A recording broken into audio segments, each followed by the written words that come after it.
Tu veux que je t'en achète pour amener à la maison en fait, c'est ça? Pour ceux qui connaissent là, c'est du beau matos. Hein.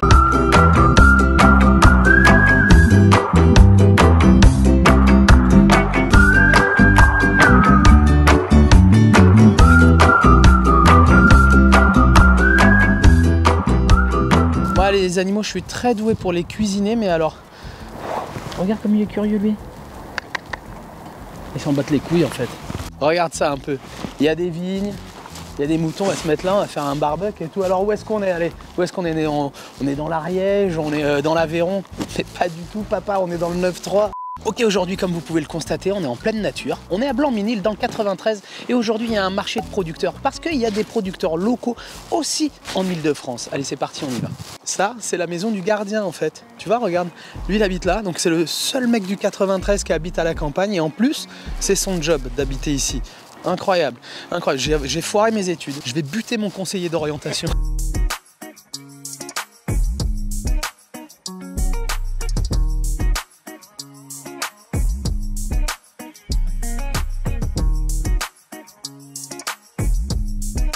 Ok Adriano, je t'explique, ici on est dans le 93 en fait, c'est ma terre natale, c'est ici que je suis né. Moi je suis né dans une clinique pas très loin d'ici qui s'appelle la clinique du Bois d'Amour. On va aller voir les producteurs, voilà, ils m'ont demandé de venir et de cuisiner les produits des producteurs. Donc viens avec moi, on va aller voir les producteurs. Je ne sais absolument pas qui y a comme producteur, j'en connais plein des producteurs d'Île-de-France, mais j'ai pas de recette en tête, j'ai rien en fait. On va venir, on va voir avec eux, on va essayer de construire une petite recette et on va attendre que les visiteurs arrivent pour les régaler.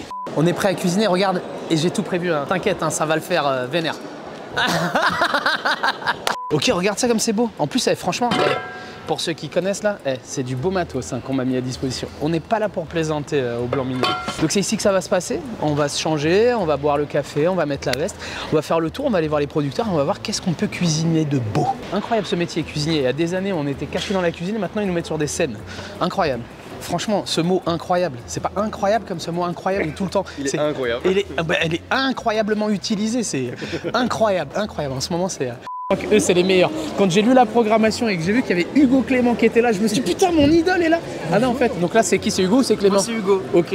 J'aurais pu être au cœur des deux. Mais... franchement, vous avez eu de la chance incroyable. Tu connais le kombucha? Ouais, je connais le kombucha, j'aime bien ça. Donc le kombucha, c'est une boisson fermentée. Dis-moi si j'ai des conneries. C'est une boisson fermentée, ouais. Donc, et toi, tu fabriques où ton kombucha? Nous, on est à Montreuil. Et donc, ouais, donc c'est une boisson fermentée, donc c'est peu sucré, c'est sans alcool, donc c'est une bonne alternative au soda. Hugo Clément, les gars. Je me suis renseigné sur ce que tu fais, donc j'ai regardé, j'ai vu que tu avais des trucs cool. Betterave, un chutney de betterave, c'est vraiment, on va dire, une tuerie. Radis noir, c'est un peu le produit le plus étonnant. Chou-fleur aussi. Chou-fleur, moi j'aime bien les pickles de chou-fleur. Ah, ben alors je te laisse goûter. Tu as le droit d'être très honnête. Hein. Le gingembre, ça pique pas? Ça pique pas. Non. Ouais, c'est aigre doux. Le radis noir, ça c'est pépite. Ouais. Ça passe tout seul, ouais. C'était où toi? En Essonne. En Essonne. Je suis dans le Val-de-Marne, mais je produis en Essonne. Ok, magnifique. Putain. Merci. Alors, est-ce que tu nous expliques qu'est-ce que c'est que l'ail noir? Alors, l'ail noir, c'est de l'ail qui a été cuit à basse température pendant 15 à 30 jours. Ouais, dans un four... Dans un four et tube. Ouais. C'est très difficile à avoir parce qu'il faut que la température soit constante. C'est ça. C'est ça la difficulté de l'ail noir. C'est bon, hein. Mec, tu veux goûter? Donc, le soufre est dégagé pendant la cuisson. Alors, c'est bon ou pas? T'en as déjà mangé ou pas? On n'est pas cuisiné, ouais, mais comme ça, nature, non? Ah ouais, mais c'est vachement bon.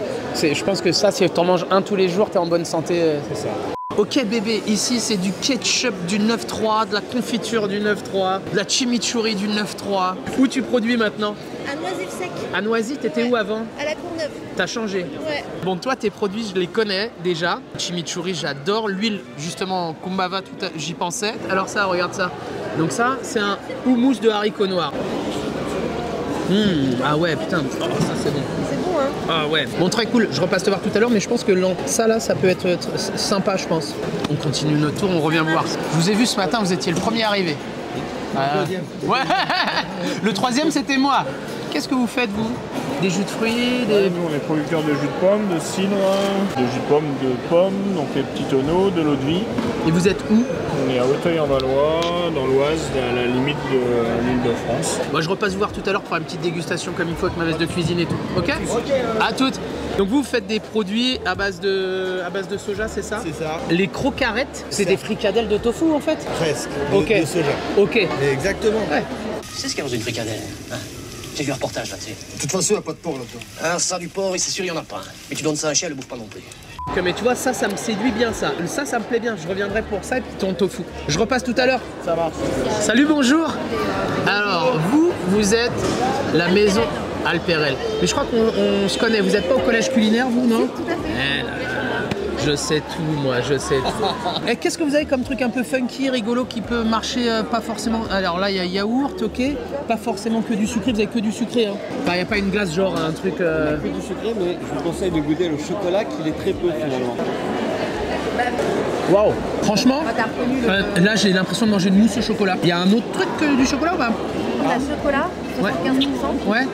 De l'eau et un petit lait. Ok, je reviens vous voir tout à l'heure. À toutes. Salut, bonjour. Alors donc vous êtes producteur de légumineuses, c'est ça? Alors on est céréalier. C'est vous qui faisiez plein de trucs et un jour vous vous êtes dit on va transformer. On s'est rendu compte qu'en termes de revenus, juste la partie céréalière ne suffirait pas. Ouais. Donc on s'est renseigné, puis même on avait envie de faire autre chose. On est sur un lait de soja, lait de soja, alors on dit boisson de soja. Oui, t'as pas le droit de dire lait. Montre-moi ton t-shirt là. Oh, c'est beau ça. Je reviens tout à l'heure pour faire une dégustation. Je compte bien manger une crêpe. Alors, comment tu t'appelles? Je m'appelle Virginie. Et Virginie, toi, t'es productrice de Pâtes. Et de légumineuses ou pas? Non. Vous faites quoi alors? Blé et épeautre. Avec notre blé, avec notre épeautre. Et ensuite on transforme directement à la ferme. Ok. Et t'as des pâtes qui sont un peu rigolotes, genre à la menthe et... Je les fais en dégustation. Ça. Ok. J'ai estragon aussi en dégustation. Avec une petite sauce curry là. Je les fais en classique feta, tomate, concombre, fenouil, ça fonctionne bien. Mais rien que le nez. Waouh. Estragon, rien que le nez, hein. Ouais, allez. Les estragons après les menthes, c'est pas le meilleur combo. Mais estragon, c'est bon, mais on a plus de puissance. Ouais, effectivement, tu vois, la menthe, elle m'a pris la bouche. Hein. Bon, je reviens te voir, on fait un petit tour. On est là pour la journée. Ok. Bon, on a fini notre petit tour de producteur. Ça y est, j'ai fait connaissance avec tout le monde. C'est un peu délicat parce que tu as envie de tout cuisiner. Je n'ai pas trop d'idées. Il y a plein de trucs qui m'ont plu. Bon, bah maintenant, on va passer la veste et puis on va voir ce qu'on peut faire avec tous ces beaux produits pour essayer de valoriser les producteurs. Allez, on va chercher Lisa.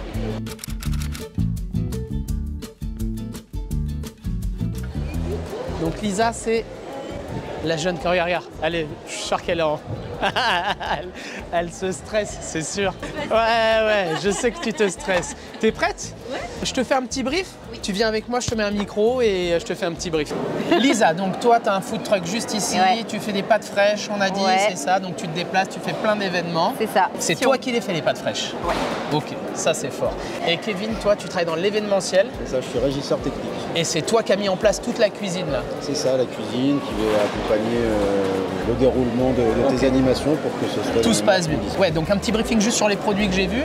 Moi j'ai vu les tartinables que je connais déjà qui sont très cool. Il y a une nana qui fait des pâtes à la menthe. Très sympa. Ouais, c'est rigolo. Moi j'ai amené du riz si on veut se faire un petit risotto, un truc voilà, Super. Si toi ça te plaît de faire un risotto. Et sur les pâtes en fait, en vrai je vais te laisser un petit peu, voilà, mais l'idée ça va être, il y en a plein qui ont des sauces.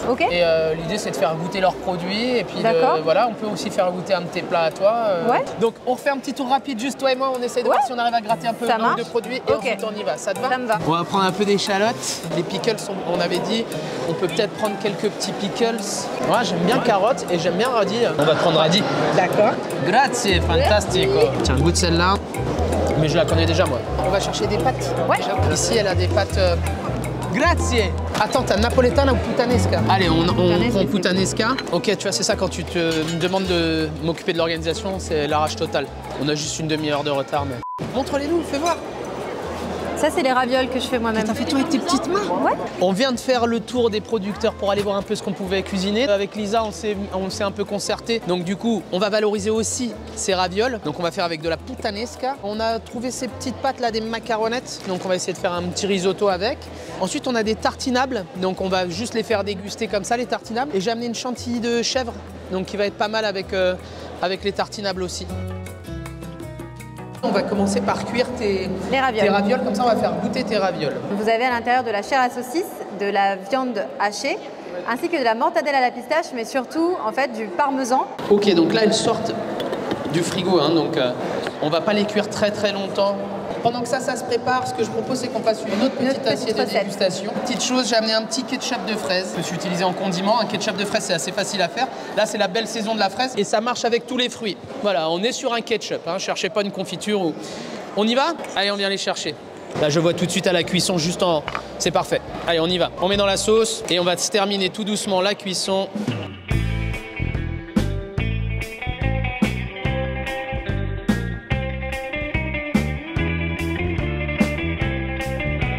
Donc on va prendre des petites assiettes et regarde ce qu'on va faire. J'ai amené ici une petite chantilly de crottin de Chavignol. Et je pense qu'avec ton petit pois cassé à l'estragon, ça va marcher d'enfer. On va donner un peu de fraîcheur avec la Mizuna. Tac. Voilà. Un peu de Mizuna. Ok, donc là on a fait une assiette très simple juste avec ton houmous. L'idée c'est d'essayer de le proposer d'une manière un peu différente. Donc je vais poser l'assiette de présentation ici. On va faire des petites assiettes, on va distribuer avec du pain.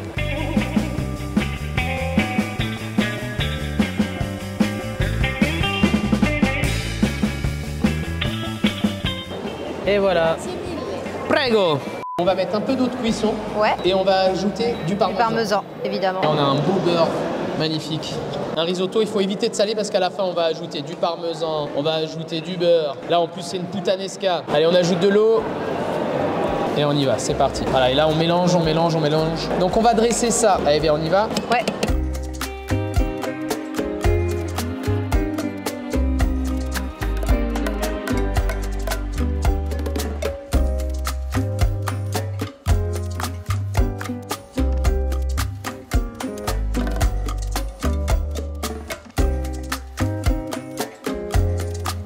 Bon là en fait on a terminé, on a montré 2-3 produits à cuisiner, mais tu vois j'ai envie de mettre en avant un peu les producteurs qui sont ici, c'est la première édition de ce marché.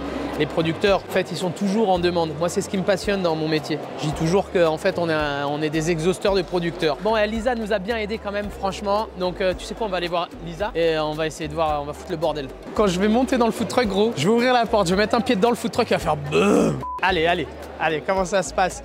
Il y a un code, tu vois. Tu veux que je te remplace? Dis-moi, qu'est-ce qu'il faut faire? Une portion, c'est ça. Une portion, c'est ça. Et là, il faut une deuxième. Alors là, on en a combien? T'as pas de bon, hein, tu travailles tout à la voix. Hop, timer, combien de temps? Timer, 5 minutes. Tiens, regarde gros. On est en train de préparer des raviolis. Ça sent bon chez vous. C'est lundi, c'est ravioli. Dis donc, c'est des vraies portions, hein.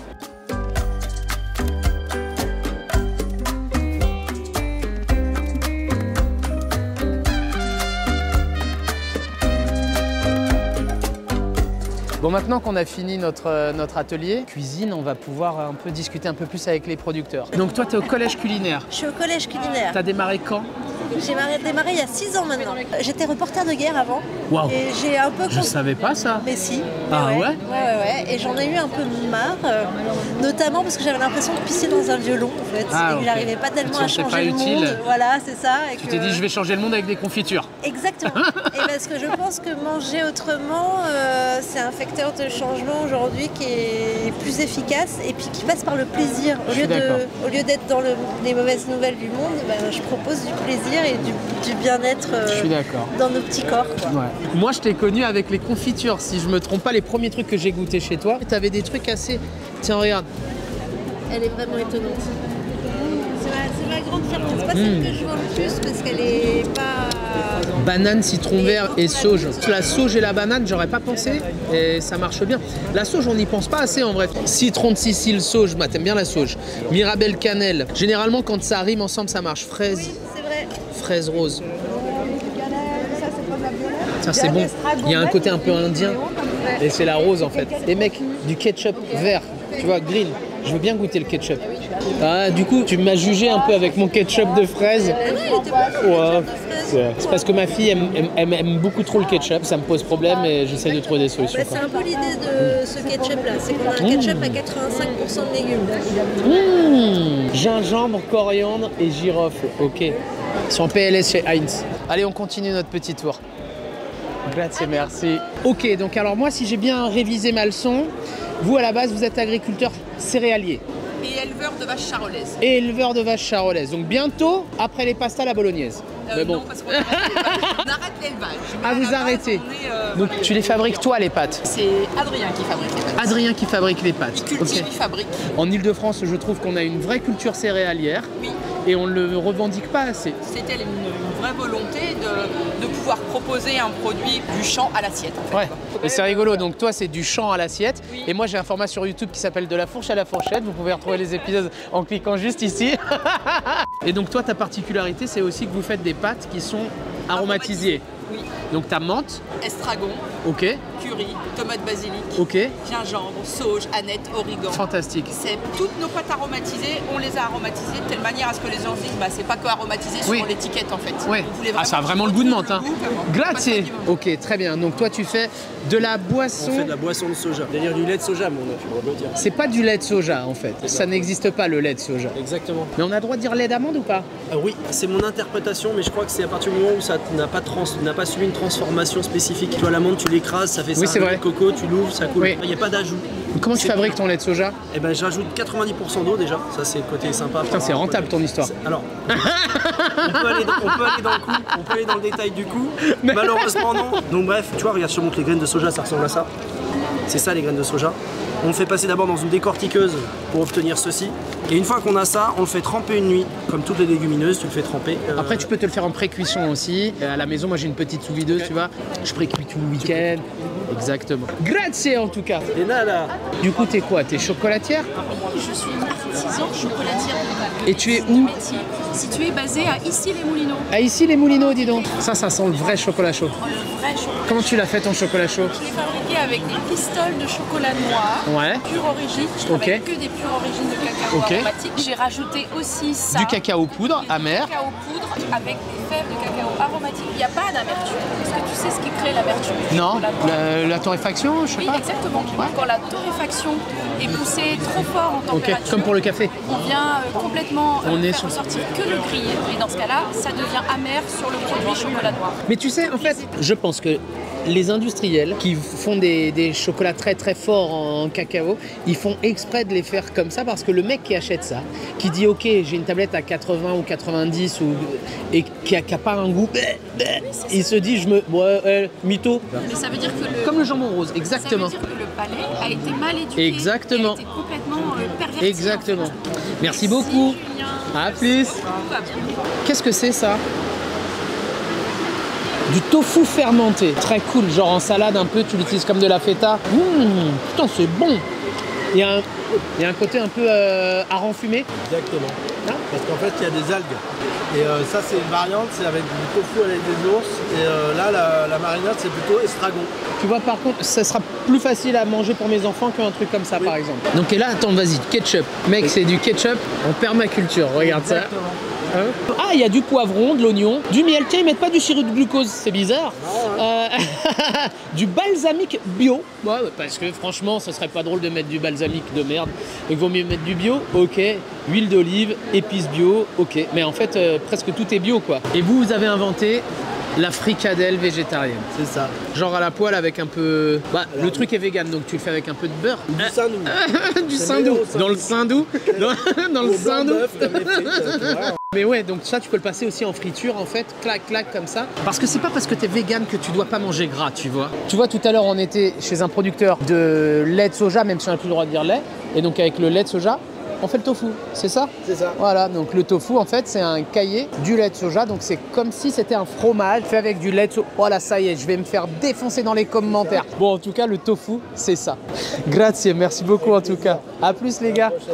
Moi, c'est Bailly Jus d'Afrique. Ok. Et moi, j'ai voulu honorer les fruits d'Afrique. Waouh, incroyable. Alors, attends, ça, c'est l'ananas parfait pour la maison de Bob l'éponge. Mais tu vois... Non, mais j'ai une histoire avec l'ananas. Ouais. Je peux pas tout te dire, mais j'ai une histoire avec l'ananas. Elle est positive? Je suis dans la pizza, donc l'ananas, si tu veux, c'est toujours un sujet un peu... Voilà. Il y a un truc dont je veux que tu me parles, c'est le bissap. C'est une fleur que tu appelles la fleur... Il pousse en brousse et on l'accueille en brousse. Mais toi, on te livre quoi, en fait? La fleur déshydratée? On me la livre déshydratée. Si elle est humide et qu'on l'enferme, tu peux... ça risque de... Donc en fait, tu fabriques le bissap avec ça.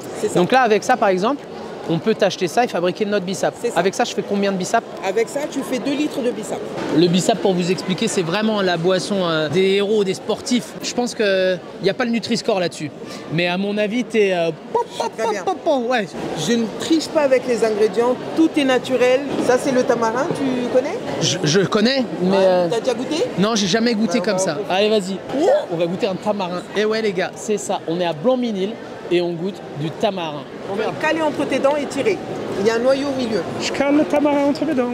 Un peu gluant, mais appétissant. Un peu gluant, mais appétissant. Il y a du fruit, il y a un peu d'acide. Pas beaucoup, mais je pense que c'est un peu comme la date, tu sais. le fruit un peu séché, maturé.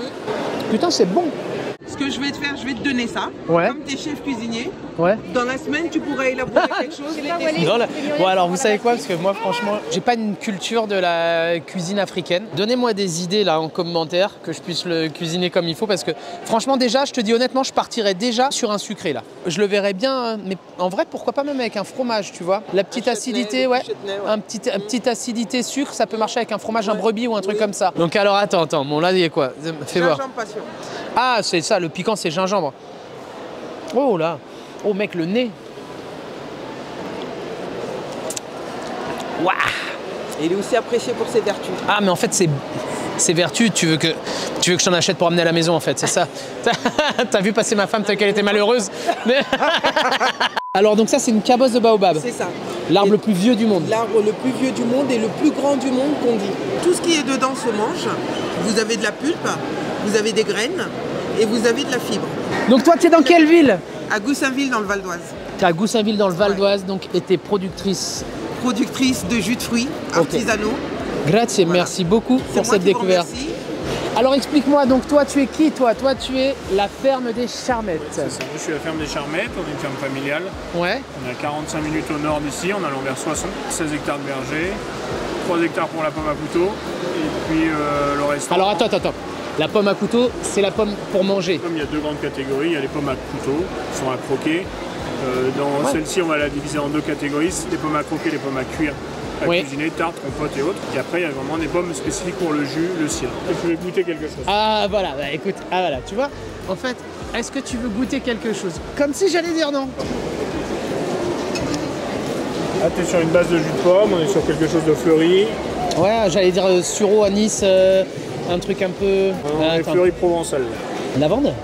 Ah ouais? Ah ouais, maintenant que tu le dis. Ça c'était pour le goûter, mais pour l'apéro, t'as quoi à goûter? Alors, l'apéro, on va goûter deux choses différentes. On va goûter l'apéritif à la pomme. Ok. 2 tiers de jus de pomme, 1 tiers d'eau de vie de pomme. En Normandie, on l'appellerait le pommeau de Normandie. Chez nous, on l'appelle le petit tonneau. Ok. On n'a pas d'appellation. Mais c'est vous qui l'appelez comme ça ou est-ce que c'est dans ta zone? Oh, c'est bon, hein? Très gourmand, très sucre. Là, on est vraiment sur le sucre du fruit. Quand on mélange les deux, il y a une réaction qui se fait, une mutation. Petite amertume au tout départ. Nous, on est sur des pommes. En fait, la couleur, elle vient des pommes. Ça s'aère beaucoup avec le nez. Et après, on va avoir l'équivalent en poire. 2 tiers de vie de poire, 1 tiers de vie de poire. Et là, on va retrouver un peu plus la finesse de la poire. Bon, grazie, merci beaucoup. Bah, voilà. Le meilleur pour la fin. Ouais, c'est ça. C'est toi qui le dis. Donc vous, c'est Champagne. Bombard, Hervé Bombard. Donc c'est le nom de notre père en fait, tout simplement. Ok. Vous êtes frères? Exactement. Ok. On est sur un blanc de blanc, cuvée mythique, 4 ans et demi de vieillissement. Et on est un dosage extra brut, faible en sucre. Normalement, c'est combien de temps le vieillissement d'un champagne? Le vieillissement minimum en champagne, c'est 15 mois. Ok. Pour avoir le droit de mettre le mot champagne. Alors, en fait, légalement, pour avoir le droit de s'appeler champagne, c'est 15 mois de vieillissement. J'aime beaucoup cette réaction, j'adore cette réaction. Non, franchement, c'est du jus de fruits, quoi. C'est très très bon. C'est pas, t'as pas du tout le côté alcoolique qui, quelquefois, sur le champagne peut te prendre et peut être un peu désagréable. Et... Trop puissant. Voilà. Ta particularité, t'es le seul artisan producteur à être situé en Seine-et-Marne. Artisan vigneron, récoltant manipulant. Mec, tu fais du champagne, arrête avec tous tes mots là. Il n'y a personne d'autre en Ile-de-France qui fait du champagne. Il y a d'autres vignerons qui sont situés en dehors de l'appellation Champagne, qui font en fait une appellation d'Île-de-France. Oui. Mais à être situé sur ces Ça s'appelle comment? Une IGP Île-de-France qui a été créée il y a quelques années. Qui est autre chose que du champagne? Ouais, tout à fait. C'est des vins tranquilles, donc il n'y a pas de bulles. C'est intéressant. Quand est-ce que c'est les vendanges chez vous? En fonction des dates, sur une période large, c'est entre fin août le début jusqu'à 3e semaine de septembre. Ok, pour la rentrée quoi. C'est ça. Pour la rentrée, rendez-vous est pris. Dites-nous si vous voulez qu'on aille... Avec grand plaisir, si ça vous intéresse de venir. Ouais, mais moi je viens, les gars, je pose ma tente, je dors chez vous dans les trucs et tout. Grazie les gars, merci beaucoup. Merci beaucoup. Lisa qui vient trinquer avec nous. Merci beaucoup Lisa, c'était pas prévu que tu viennes nous aider? Non. Et au final, je suis retrouvé là, mais du coup, je suis venu t'aider moi aussi. Ouais, voilà. merci beaucoup. Mais c'est ça qu'on aime. Ok, j'espère que cet épisode vous a plu, que c'était vraiment un super marché, ce marché au Blanc-Minil, avec que des producteurs d'Île-de-France. Continuez à découvrir un petit peu les produits de votre région, faites travailler les artisans. Et moi, je vous dis à bientôt dans un prochain épisode de Saveurs et Vadrouille.